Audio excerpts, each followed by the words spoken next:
Hey guys, how's it doing? My name is Joe. Welcome back to SNES Life. This is recap number 103. That's 515 games down. Jesus, that's a lot. Today I'm going to quickly cover my thoughts on Biker Mice from Mars, ESPN Speed World, Michael Jordan's Chaos in the Windy City, Mighty Morphin Power Rangers, and finally The Adventures of Batman and Robin. Let's go. First up, Biker Mice from Mars. This is based on the early to mid 90s TV cartoon. It's a Saturday morning cartoon. 3 alien mice from Mars come to Earth. They live in the billboard of essentially Wrigley Field. I think in the show it was Quigley Field. And they didn't live in Chicago. They lived in like Super City or something dumb. The point is, it's a racing game. Has very little to do with the cartoon, actually, other than just the characters. You know, they just clearly took the license and slapped it on a racing game. But in their defense, this racing game is very, very similar to Rock and Roll Racing, which is a personal favorite of mine. I love Rock and Roll Racing. It's really good. This game, equally quite good. You get like 5 different terrain types of a race. One's like in a city, another's in a sewer. You get the space one. There's one in a desert. You get the 3 pivotal, the 3 mice you can choose from. They have a little bit of different stats, not a ton. And then there are, I think, 3 enemy characters that you can choose from as well from the cartoon. So you got 6 total characters you can pick on. It's, as you can see, it's in this kind of like, shoot, I forgot what the hell you call this. It's like a 3/4 angled perspective. There is a name for it. I just completely blanked on what the hell it's called. But so the graphics are solid, the sprite work is good, everything moves nicely, there's good music, there are different weapons and power-ups based on your vehicle, not actually on the track, just on your vehicle itself. There are things on the tracks that will kill you, oil slicks, puddles, and things you'll fall into. You, of course, fly off the track, there's speed boosts. I don't recall if this was 2-player or not, because, I mean, 90% of the time I'm playing games by myself, but it was a really solid racing game. This is a thumbs up. I definitely would recommend it. If you liked Rock and Roll Racing, you're almost certain to like this. I can't see any reason why you wouldn't. So go out, give this one a look up. I really enjoyed it, and I think, anybody else who likes racing games will as well. Moving on, ESPN Speed World. I've played so many Sim Formula 1 racing games. And this is Sim NASCAR. And who thought it was a great idea to make a NASCAR? I don't know, man. Like, don't get me wrong. The sprite work looks good. The backgrounds look okay. The movement looks nice. It gives a good feel of speed. Everything's clean and looks good. No music, of course. Because for some reason, sim games and sports games just tend not to do any music at all. But it's boring as sin. It's awful. Like, I played this for about 35 minutes and just couldn't. I couldn't keep it. It's terrible. It's not fun. I don't know. It's a thumbs down. I don't recommend it. It's NASCAR. I don't find NASCAR any more interesting than I do Formula 1. So yeah. Yay.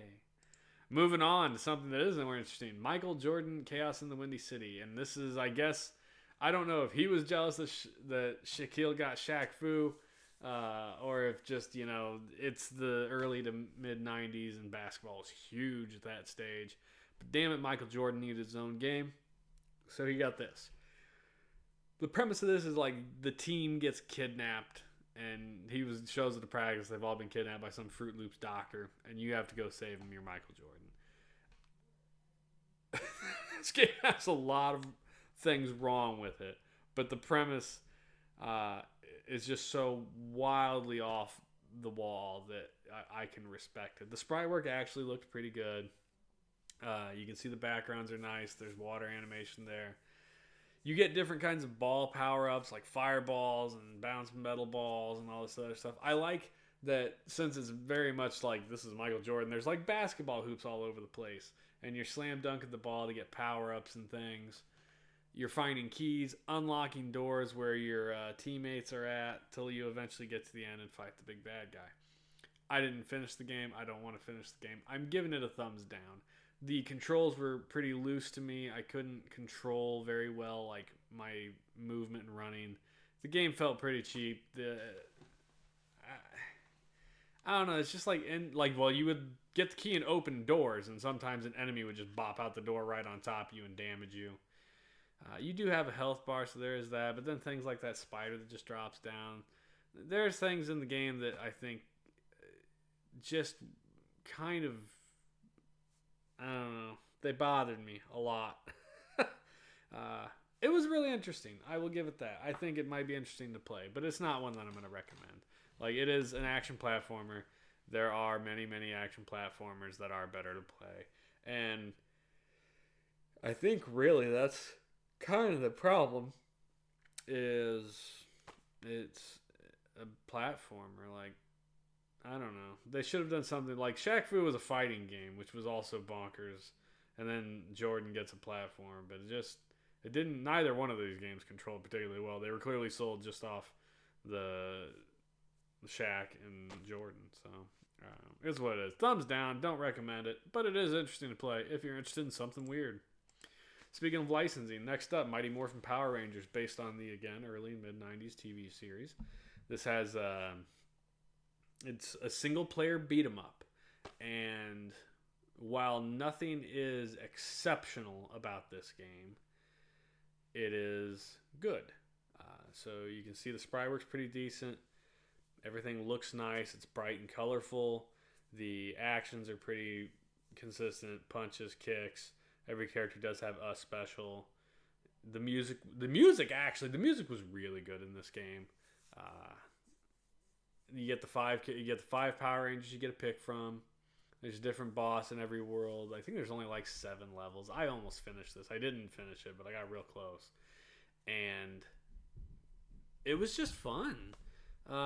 It's a game where you go into it and you get to see decent progression through your hour or two in it. Like, if I played this for 2 hours, I'd have beat it. I have no doubt of that. It controlled well. It was entertaining. It played to my childhood because I liked the Power Rangers when I was a kid. And yeah, like, it was fun. I give this a thumbs up. Again, it's not exceptional. There are definitely beat 'em ups better than this.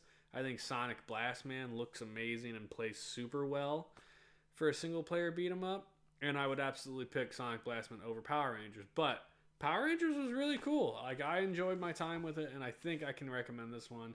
I had a lot of people show up and stream while I was playing this.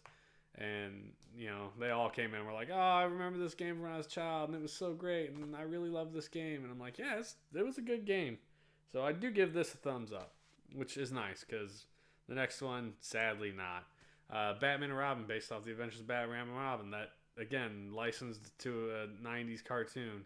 And the animated series, Batman the Animated Series, is well regarded as, like, one of the best animated series in the 90s. And it was really, really good. And this game was not particularly good. So they nailed the look. The graphics, the art style looks just like Batman the Animated Series. And this was Batman and Robin, which is kind of the spinoff after that one. Did so well.